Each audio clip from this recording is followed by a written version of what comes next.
विविध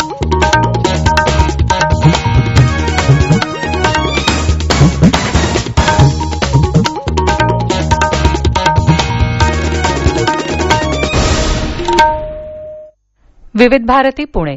स्वाती महाळंक सादर करीत आहे पुणे वृत्तांत. विधानसभा निवडणुकीचे निकाल जाहीर झाल्यानंतर राज्यात सत्ता स्थापनेबाबत विविध पातळ्यांवर चर्चा सुरू आहे.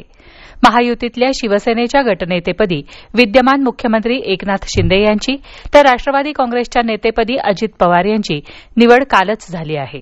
मात्र भाजपा विधिमंडळ पक्षाची नेता निवड अद्याप झालेली नाही. विधिमंडळ पक्षाची बैठक आज होत असून ती झाल्यावर मुख्यमंत्री पदाबाबतचा निर्णय होईल असं अजित पवार यांनी कराड इथं आज प्रसारमाध्यमांशी बोलताना सांगितलं. आधुनिक महाराष्ट्राचे शिल्पकार आणि माजी मुख्यमंत्री यशवंतराव चव्हाण यांची आज पुण्यतिथी आहे. त्यानिमित्त पिंपरी चिंचवड महानगरपालिकेच्या वतीनं त्यांच्या प्रतिमेला तसंच यशवंतराव चव्हाण स्मृती रुग्णालयामधील त्यांच्या पुतळ्याला अतिरिक्त आयुक्त चंद्रकांत इंदलकर यांनी पुष्पहार अर्पण करून अभिवादन केलं. संतश्रेष्ठ श्री ज्ञानेश्वर महाराज संजीवन समाधी सोहळा आणि कार्तिकी यात्रेनिमित्त राज्यभरातून आळंदीमध्ये भाविक दाखल व्हायला लागले आहेत. कार्तिक वद्य अष्टमी ते अमावस्येपर्यंत कार्तिकी वारी सोहळा चालणार असून मुख्य कार्तिकी एकादशी सोहळा उद्या मंगळवारी आणि माऊलींचा संजीवन समाधी सोहळा गुरुवारी असणार आहे. या निमित्तानं शहरात विविध ठिकाणी हरिनाम सप्ताह आणि ज्ञानेश्वरी पारायण सुरू आहे.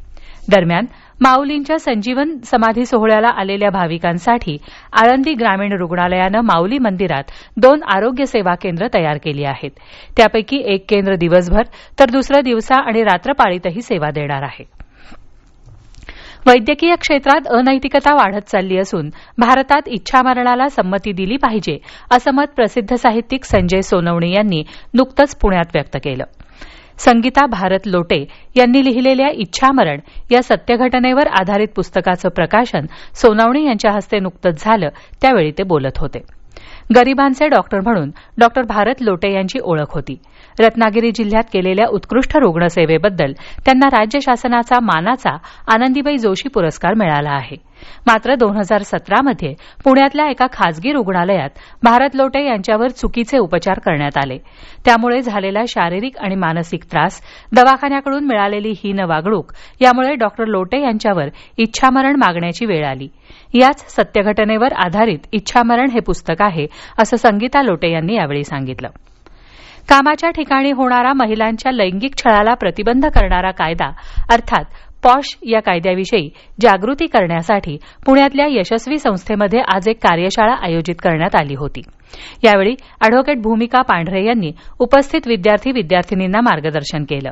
करिअरला सुरुवात करण्यापूर्वीच्या विद्यार्थी दशेतच या कायद्याची माहिती, महत्त्व आणि संवेदनशीलता समजल्यामुळे भविष्यातील नोकरदार आणि अधिकारी वर्ग महिला सुरक्षेला निश्चितच प्राधान्य देणारा असेल असं मत संस्थेचे संचालक डॉ. शिवाजी मुंढे यांनी यावेळी व्यक्त केलं. पुणे जिल्ह्यातील शासकीय रुग्णालयांमध्ये मोफत उपचार सुरू केल्यापासून तिथे उपचार घेणाऱ्या रुग्णांच्या संख्येत लक्षणीय वाढ झाली आहे. त्याचबरोबर तपासण्या, औषधं देखील मोफत असल्यानं तपासण्यांमध्येही वाढ झाली आहे.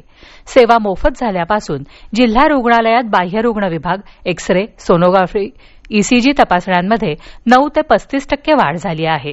मात्र रुग्णांनी विनाकारण तपासण्यांचा आग्रह धरू नये असं औंध जिल्हा रुग्णालयाचे जिल्हा शल्यचिकित्सक डॉक्टर नागनाथ यमपल्ले यांनी म्हटलं आहे.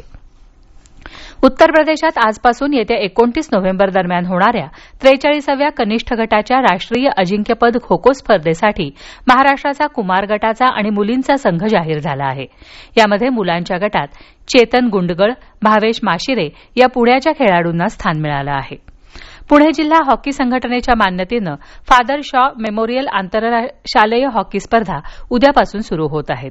यावर्षी ही स्पर्धा 12 वर्षांखालील मुलं, 14 वर्षांखालील मुलं आणि मुली, 17 वर्षांखालील मुलं आणि 19 वर्षांखालील मुली अशा 5 वयोगटांमध्ये होणार आहे.